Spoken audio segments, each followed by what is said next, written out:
We are live on all three platforms. Welcome.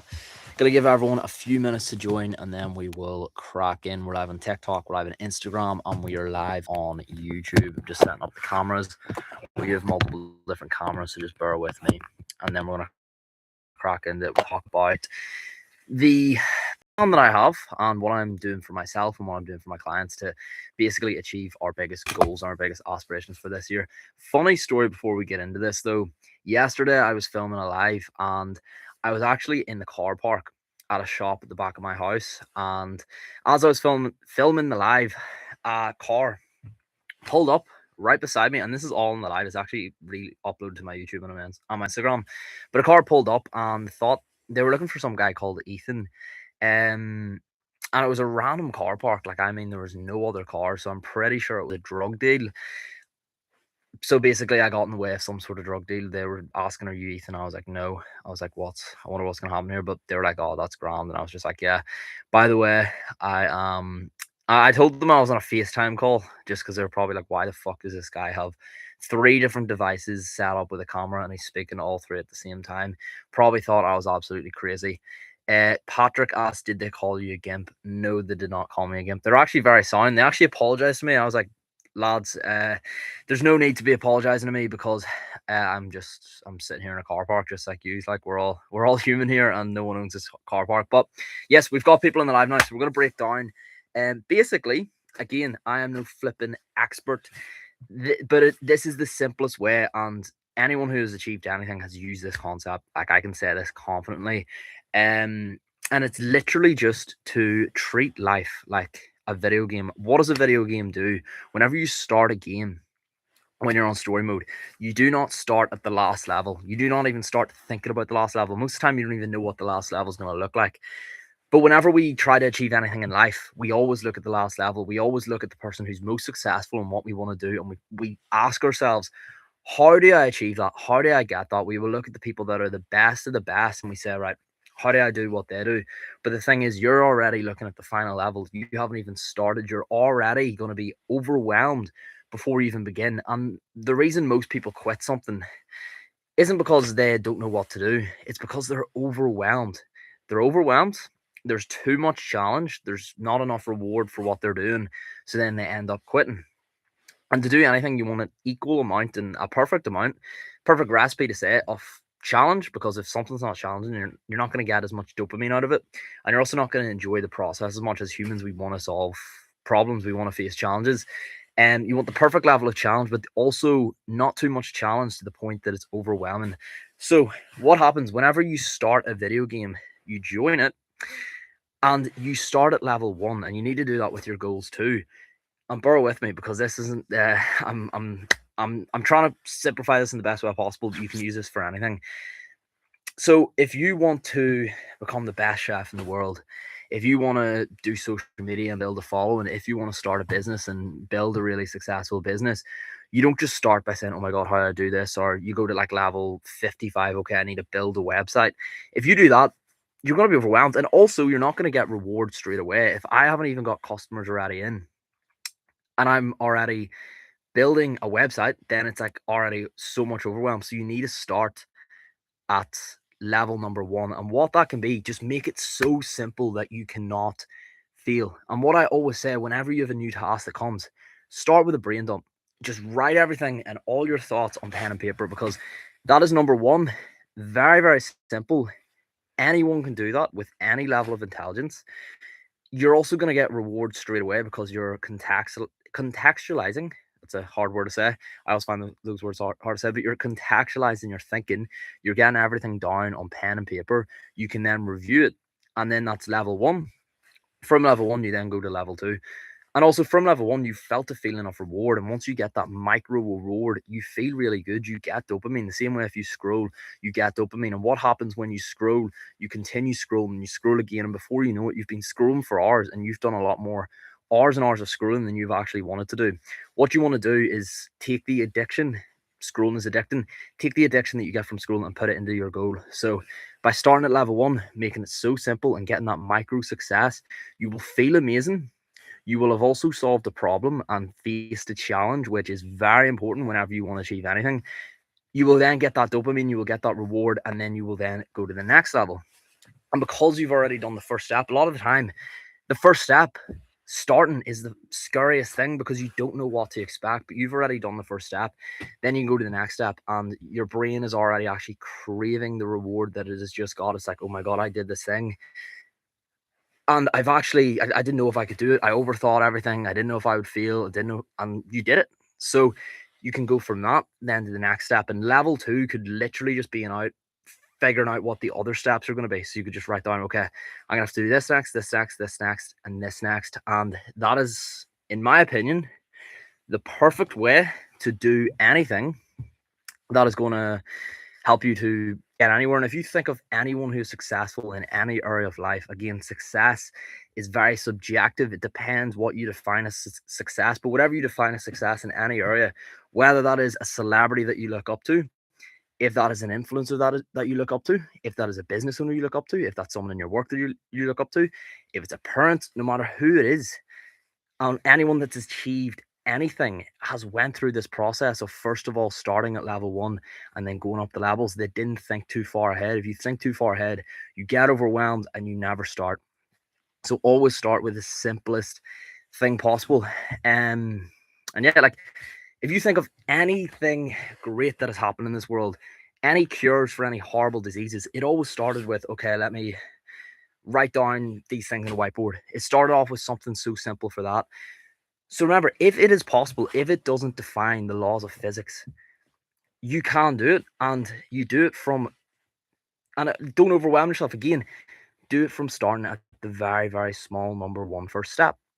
The person who built the flipping Empire State Building did this. The person who is the most successful podcast in the world did this. All of it. So do that. That's what I've done myself. Am I the most successful person in the world? Most definitely not. Most definitely not. And we're all progressing, and we're on this journey together. Another thing that I do whenever I find anyone that is struggling in any area of life or in absolutely anything, and it's something new that I've started doing, I ask them to rate themselves from 1 to 10 on where they're actually feeling. So 10's like, okay, like, this is the worst thing ever. And 1 is like, oh, this is fine. It's actually not too bad. You get them to rate themselves at, and you can't rate 7, because if you rate 7, that's like an easy answer that everyone goes to. You can't rate 7. Let's say someone was really, really struggling in their fat loss journey. That's a very simple thing. So if you're really, really struggling in your fat loss journey, and let's say 10 is actually, I'm not struggling at all. This is actually pretty easy. 1 is, this is like extremely hard, and I get someone to rate that. And let's say that person said, okay, right now I'm feeling out of 3. The first thing you do, and do this with yourself, write this down if you do have pen and paper. The first thing you do is ask yourself, okay, why have I rated myself a 3? Why haven't I rated myself a 2? Because a 2 would be worse. And what that automatically does is, number one, it contextualizes your thinking, and it contextualizes your problem. So instead of something just being a problem, instead of something just being a massive challenge that's sitting in front of you, it actually becomes something that's a lot more feasible to deal with.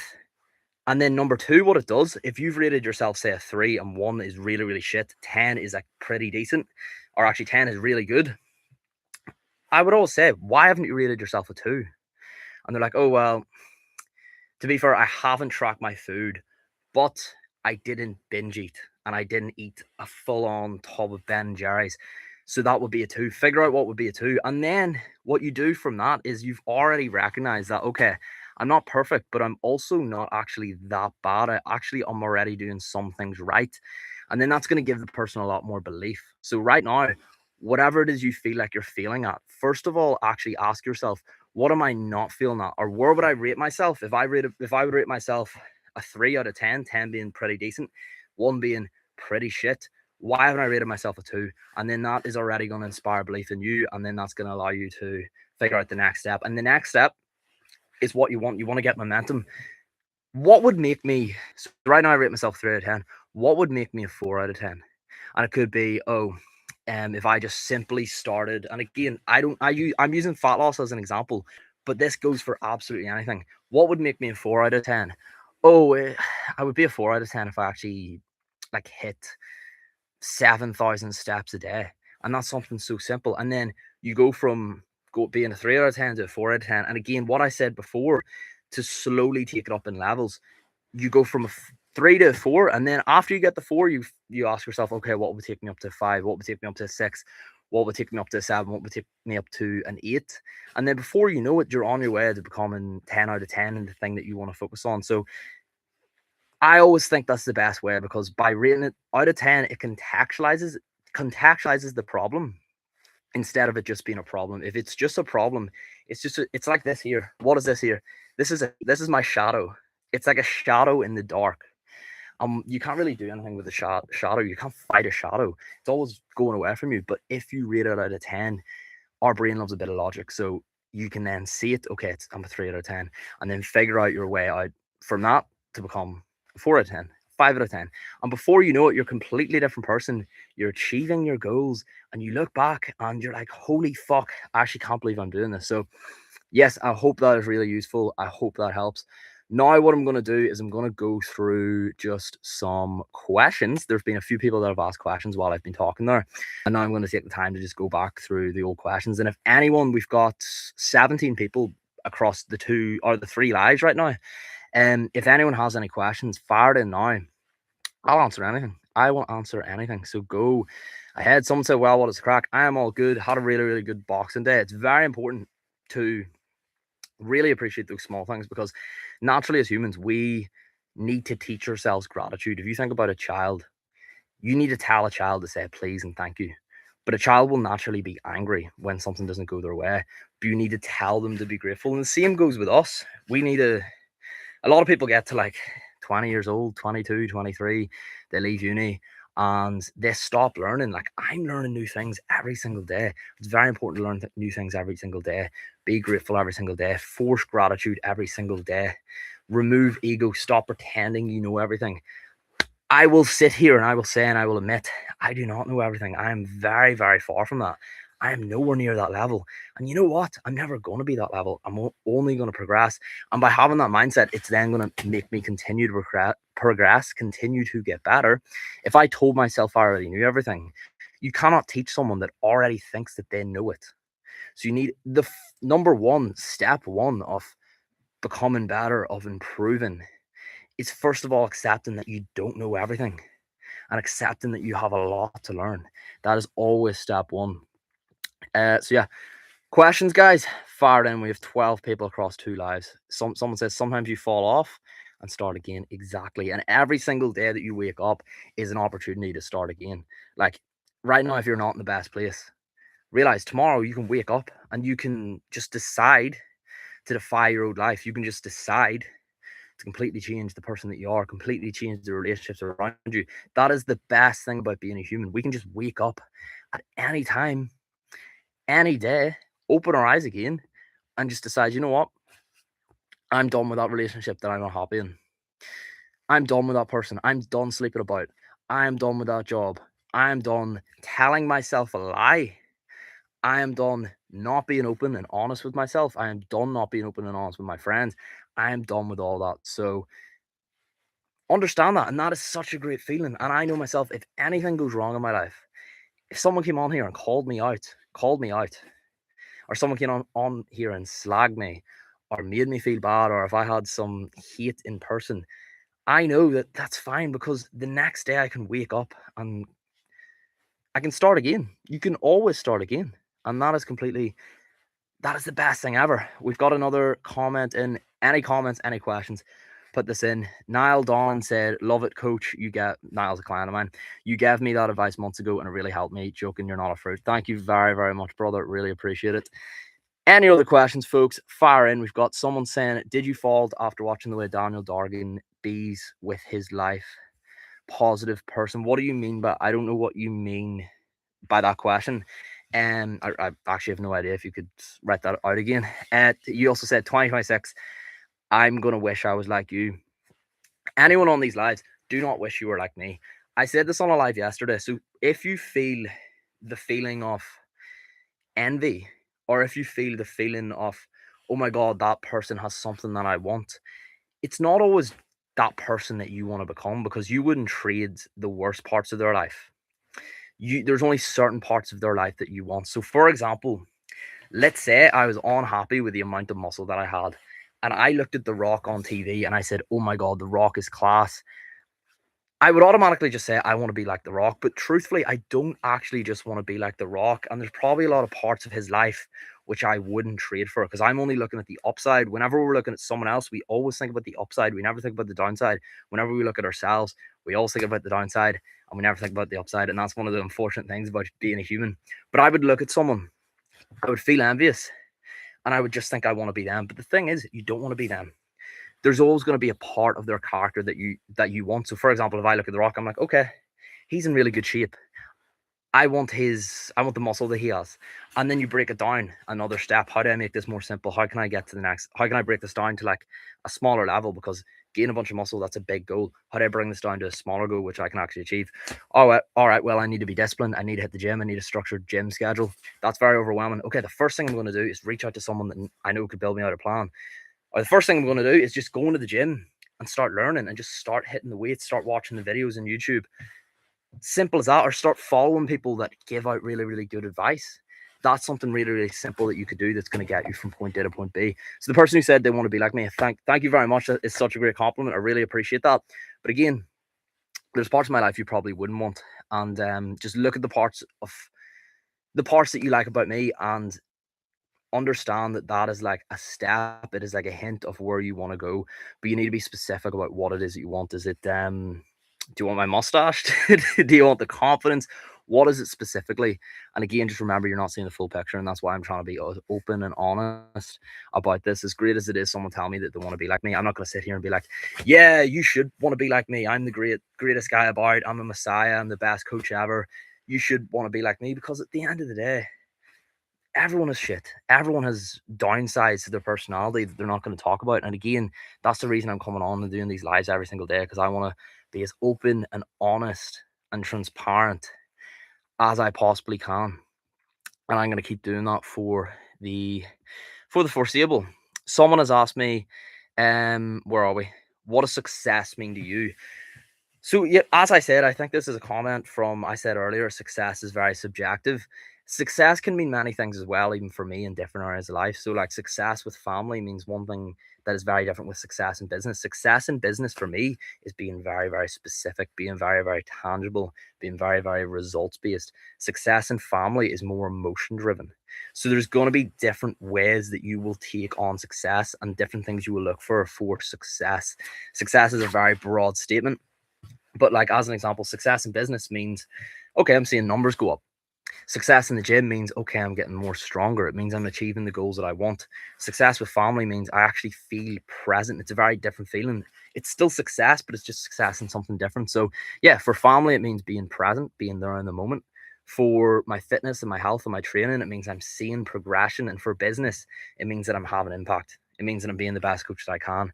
That is what I would define as success. And obviously I could talk about that I could make a full on live about that, but in the most simplest way possible, that's what I would say success means to me.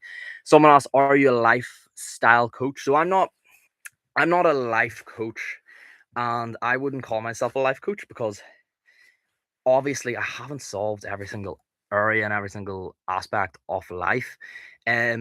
What I coach is, well, body, mindset, and lifestyle. Those three different pillars. And yeah, like I wouldn't say I'm a life coach, because I feel if you're a life coach, you need to understand every single area of life. You need to have been through a lot. And you also need to understand your soul on a deeper level. And yes, have I been able to change my body for the better? 100%. Have I been able to change my mindset for the better, my confidence for the better? 100%. And have I changed my own life and changed other people's life? Yes, I have. That is like there's proof of that. I've got evidence of that. It's all on my page. But I still wouldn't come on and say I'm a life coach, because I feel you need to actually understand your soul to be like basically the final boss of a coach. And like I just haven't spent enough time doing this, or I haven't done the deeper work to actually fully understand my soul. Because you've obviously got body, mind, life, which is the three areas I coach, but there's also soul. And I think you really, really need to understand your soul and understand that on like a deeper level. So that's why I work so hard. That's why I do this every day, because I feel like doing this levels me up as a person. It levels up how I articulate different things. It levels me up learning, because whenever you teach other people things, you learn yourself. and also just exercise that muscle of discipline, of consistency, because I'm doing these lives every single day. And what I'm saying to all of you right now is I'm still here. I'm still doing the work. I'm not some messiah sitting on my chair looking down on everyone like you should be like me. I'm here. I'm doing the work too. You know what I mean? Like I'm running in the trenches as well to say. And yes, of course I coach people, but that doesn't mean I'm some sort of saint. It doesn't mean I'm some sort of messiah, some sort of guru that everyone should look up to. And the people that come on and say, you should do this way, you should do this that way, you should listen to me. Don't listen to those people. Run as fast as you can. Run as fast as you can. Someone asked McGinn, are you bringing the blonde back for the new year? I am definitely not. I dyed my hair blonde like 2 years ago. I was also buzzed, looked like Slim Shady. It was not good. So no, I will not be bringing the blonde back. Someone said, how do I lose weight off my thighs? Where do I start? So very briefly, with fat loss, you cannot spot reduce fat. So whenever you start losing fat, you will lose fat as a whole off your body. For some people, they lose fat in certain areas first, just naturally, but that's done by genetics. So that basically means you were born that way. So unfortunately, you cannot actually control. Like, let's say I just want to lose fat in my face. It doesn't work that way. If I want to lose fat in my face, I need to lose fat in general. I need to lose fat over my whole body. And what I need to do then, again, as I said at the start of this, break it very, very simply. I need to get myself in a calorie deficit. And I might naturally lose fat in my face first, or I might lose fat in my stomach first. It just depends on how you are genetically. But if you want to lose fat in your thighs or wherever, like in your legs or wherever it is that you want to lose fat, you just have to lose fat as a whole. And to do that, you get in calorie deficit.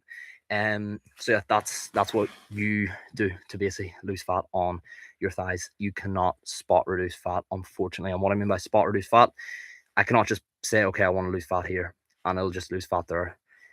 Unfortunately, it would be great if we could, but that's just not the way it works.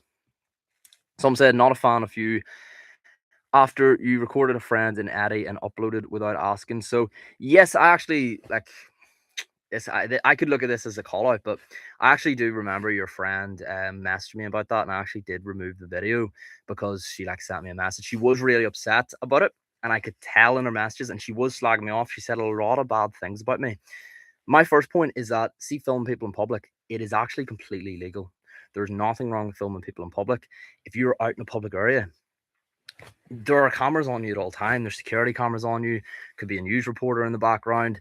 But because of the fact she came on, she texted me. I actually did remove that video, and even after I removed that video, she kept slagging me off, which I just thought was like, again, I don't come on here and claim to be a perfect human, but I'm trying to do everything right. And those videos, they impact people. That's why I make those videos. I don't just make those videos to be an absolute dick and go out in public and shove cameras in people's faces.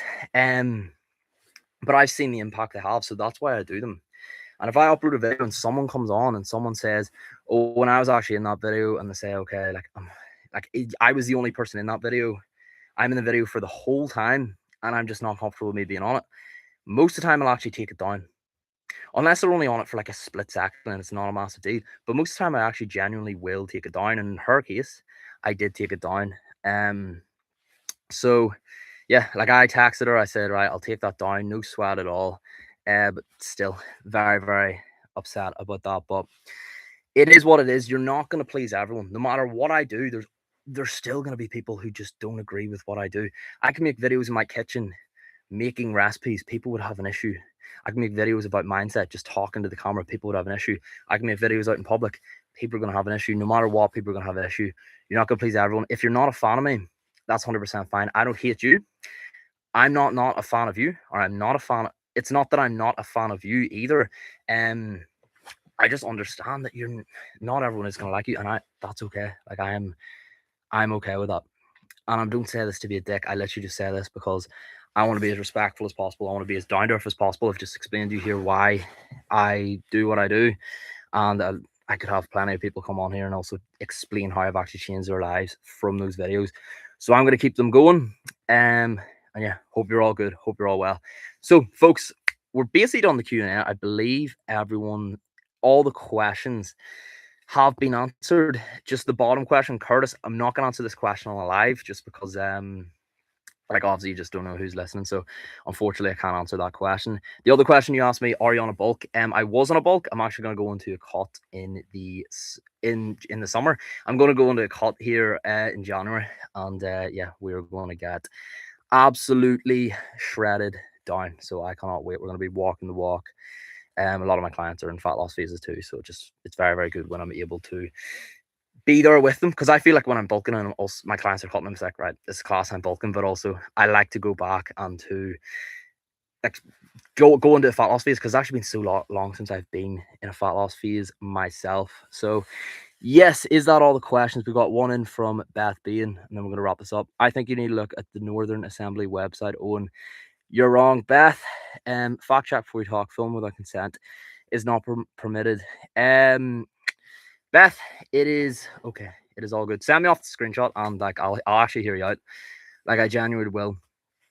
Send me the screenshot saying that is illegal for me to film in public, and yeah, I'll take a look at it. No bar at all. Anthony said I've inspired him. Thank you very, very much. Hear me out. Beth, I don't know what you're on about. Send me off the screenshot and I'll hear you out. Like I will look at it and I will review it. And if everything I look at says, okay, what I'm doing is illegal, and then I figure out, okay, what I'm doing is horrible and it's hurting more people than it's helping, I'll be like, okay, that's fair enough. So yeah. Laugh out loud. Yes. No bar. No bar. Right, folks, if anyone doesn't have any other questions, we are going to wrap up this live and we're going to shoot off. Hope you all have an incredible day. Anthony, thank you so much for the message. Beth, thank you so much for the message. Thank you so much, everyone, for getting involved. Hope you all have an incredible day. And yeah, see you all later. If you just want to come to my event, I'm doing an event on January 10th. The link is in my bio. Have a good one, folks. See you all later. Bye-bye. Oh, we're still on Instagram. See you all later. We're wrapping up. And YouTube, you're off last and stream. Boom.